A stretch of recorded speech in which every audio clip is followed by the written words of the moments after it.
Alright folks, what we got here is a Ford Fusion remote. I'm going to change the battery on it because on the car itself, on the dashboard, it says change the battery remote. So the battery that's required for this one is a 2032.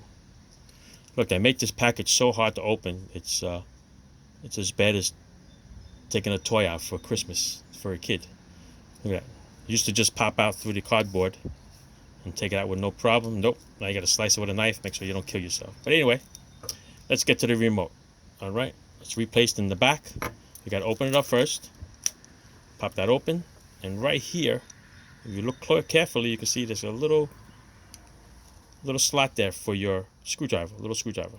Just get a little screwdriver in there and just pop that open and it'll come right out. Okay, there it is right there. The CR2032, that's what we're going to replace it with. Just take a little screwdriver over here. We're just going to pop it off. Okay, just remember you can read the 2032, so that's the way it's going to go back in. Okay, there's a positive and there's a negative. The wording is the positive.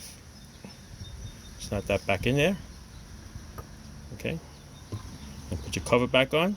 Make sure your cover is correct all the way around. Okay, snap it in and you're good to go.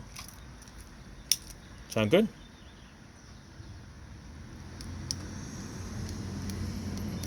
Doesn't beat the horn. There you go. Good to go. All right folks, thanks for watching.